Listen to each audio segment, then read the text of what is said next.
let's talk about parallel parenting versus conflictual co-parenting.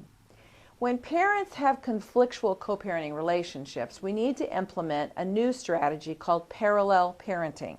Now, parallel parenting is really understanding that you parallel parent by you do your thing in your world and the other parent does their thing in their world, rather than trying to get both parents to sit down together and create a plan that they can support. We already know that one doesn't work. If you're taking this class, it doesn't work.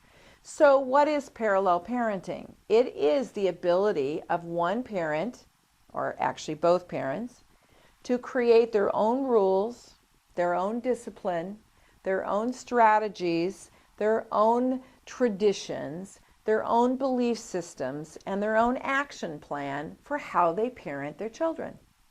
So we have mom's world and dad's world. In mom's world, whatever goes on, her rules, the belief system, the way she cooks dinner, her bedtime rules, and her homework stay in mom's world. In dad's world, his belief system, the way he provides dinner, his rules for homework and discipline, what he does on Sundays or Saturdays, the way he works with the children stays in dad's world. Now that's a big relief, because in co-parenting relationships or cooperative co-parenting, you know, the belief is that both parents can agree on how you're going to parent the child. You're going to both go to the school and work at the school conference, or if you have a problem with discipline, you're both going to go together. In this case, I don't recommend it. And why I don't recommend it is because I found that parents get anxious about being in the same room together. And we'll talk a little bit more about that later on. But for now, I want you to understand that mom's world, dad's world is a very powerful way to take your children out of the middle. Let me give you an example. Your child comes home and starts telling you all the different things that go on in the other parent's home, right? And it ramps you up. You react, you get upset, you get excited, you make comments you shouldn't do, you get mad, you feel sad, you feel jealous, whatever else it is. And then the child goes on and on and on, and then you get more upset, and then it ruins the transition time that you had, or the time that you're with your children. Now we're all focused on what the other parent's doing to you, or doing with the kids, or shouldn't be doing, and it's causing you tremendous grief. Your reaction is causing your children stress. So instead, what would happen if we say, you know what, daughter, son, I need you to understand that when you go to the other parent's home, what happens over at that other parent's home stays over there. Now, I need to explain that. When the children are with you, it's like you've got them surrounded in your white bubble, right? You're doing what you're doing, and I would assume you're doing it with the best interests of the children at heart. Now, whether the other parent can or doesn't or will or won't or whatever else it is not what I'm talking about right now. But let's say the child comes home and you start asking questions about what the other parent did on their time. Not only do you get ramped up, but your child is beginning to feel extreme stress because they have to answer. They have to make up something. They have to see if the answer they give you is right, because from the time they're little tiny babies, in the womb even, from birth, whenever it is, they read your body language. They know if they're safe or not.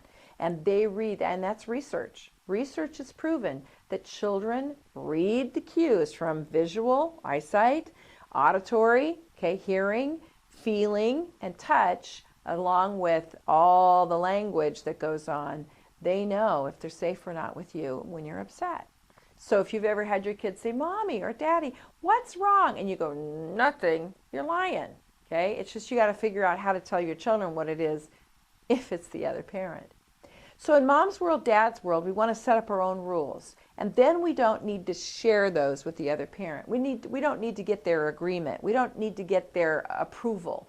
We don't need to get them to agree with you to do the same thing. You just do what you do in your world on your time. I had a father that he came into the class I taught in San Diego, and I gave him a workbook. And he came back the following week and he said, you know, you have impressed the dog snot out of me. I said, well, you know, I have never had that compliment before, but I understand that you're thrilled about the fact that I am giving you strategies and skills to help you get your daughter out of the middle. And he said, yeah. As a matter of fact, I read the book and I went to my daughter and I said, here's the way it works now, sweetheart.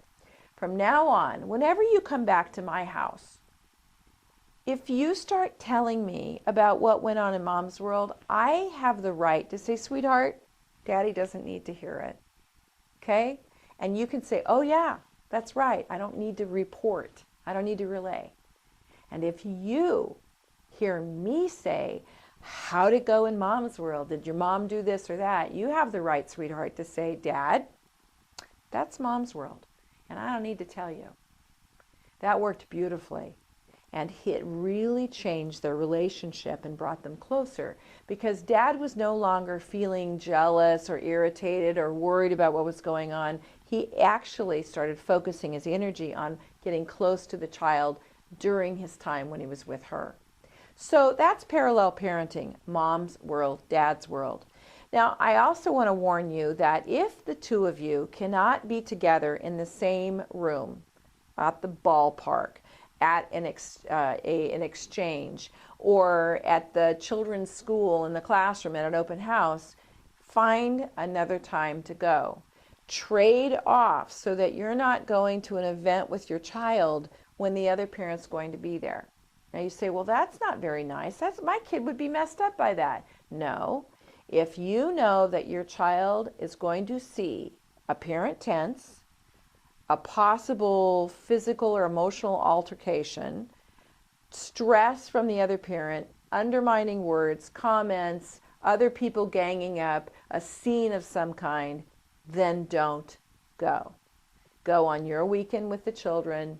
Let the other parent take the children on their weekend, practices or whatever else it is, whatever time it falls on that particular parent, or that other parent can pick up and take them if you can't take them, etc. That takes a little strategy. You might need to have somebody organize it for you, but the clearer you are about how you're going to do that, and the less you interact with each other in the very beginning of the setting up the new rules, the calmer you'll get, and the more you get your child out of the middle. So let's review just a couple seconds. Parallel parenting is much more effective than cooperative co-parenting because it doesn't require that both parents agree on the child sharing rules or discipline or homework rules or who sleeps in whose home and what you do on weekends with kids or how late you do it. And you have to get the image that when the child is with the other parent, you go do other things with your life. Look forward to seeing you in the next class.